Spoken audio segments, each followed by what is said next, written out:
சிந்து பைரவில அடுத்த வாரம் என்ன நடக்க போகுதுன்னு இந்த வீடியோல பார்க்கலாம் வாங்க. ஒரு வழியா காட்டுக்குள்ள மாட்டி சண்டை போட்டு என்னென்னவோ பண்ணி தப்பிச்சு கல்யாணத்துக்கு வந்து சேர்ந்துடுறாங்க பைரவியும் ஆறுமுகமும். இந்த இடத்துல ஆறுமுகம் தான் பைரவியோட ஹஸ்பண்ட்னு யாருக்குமே தெரியாதே. பைரவியோட ஃப்ரெண்டு ஆறுமுகத்துக்கிட்ட எல்லாருக்கும் கொஞ்சம் ஜூஸ் தர்றீங்களா அப்படின்னு கேக்குறாங்க. பைரவி சொன்னாதான் தருவீங்களா, நாங்க சொன்னாலாம் தரமாட்டீங்களான்னு வேற கேக்குறாங்க. சரிங்க நான் தர்றேன் அப்படின்னு எல்லாத்துக்கும் ஜூஸ் தர்றாரு. அதுக்கப்புறம் பார்த்தா பைரவி தோள் மேல யாரோ ஒருத்தர் கை போடுறாங்க. இத பார்த்துட்டு ஆறுமுகத்துக்கு கடுப்பாயிருது. கை போடும்போதே பைரவி தட்டி விட்டுட்டு நான் ரெஸ்ட் ரூம் போயிட்டு வரேன்னு சொல்லிட்டு போயிட்டு வர்றாங்க. அந்த கேப்ல அவரை கூப்பிடுறாரு ஆறுமுகம்.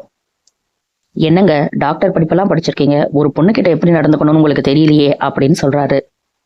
நீ யாருடா எனக்கு அட்வைஸ் பண்றதுக்கு அப்படின்னு பட்டுன்னு அரைஞ்சு கீழே தள்ளி விட்டுறாரு ஆறுமுகத்தை. நம்ம பைரவி சும்மா இருப்பாங்களா, வந்து அந்த டாக்டரை பல்லாருன்னு அரைஞ்சிடுறாங்க. நானும் வந்ததுல இருந்து பாத்துட்டு இருக்கேன், நீ தப்பாதான் நடந்துட்டு இருக்க. இப்போ உன்னை அறையலைனா அதுக்கப்புறம் எல்லா பொண்ணுகிட்டையும் இப்படிதான் நடந்துப்ப அப்படின்னும் சொல்றாங்க. இத பார்த்துட்டு ஆறுமுகத்துக்கு ரொம்பவே சந்தோஷமாயிருது. பரவாயில்லையே, பைரவி பல்லாருன்னு அரைஞ்சு கொஸ்டின் கேட்கறாளே அப்படின்னே நினைக்கிறாரு. இதுக்கு மேல நான் இங்க இருக்க விரும்பல, நான் கிளம்புறேன்னு சொல்லிட்டு பைரவி கிளம்புறாங்க. சும்மா கிளம்பலாங்க, ஆறுமுகத்தை திரும்பி பார்த்து வா ஆறுமுகம் இங்க இருந்து போலாம் அப்படின்னு சொல்லிட்டு ஆறுமுகத்தோட கைய பிடிச்சு அந்த இடத்துல இருந்து கூட்டிட்டு போறாங்க. ஆக மொத்தத்துல பைரவிக்கு ஆறுமுகத்தை கொஞ்சம் கொஞ்சமா பிடிக்க ஆரம்பிச்சிருச்சு. இனி என்னெல்லாம் நடக்க போகுதுங்கிறத நம்ம பொறுத்திருந்து பார்க்கலாம். அடுத்தடுத்து சிந்து பைரவியில என்ன நடக்குதுன்னு தெரிஞ்சுக்க சப்ஸ்கிரைப் பண்ண மறந்துடாதீங்க.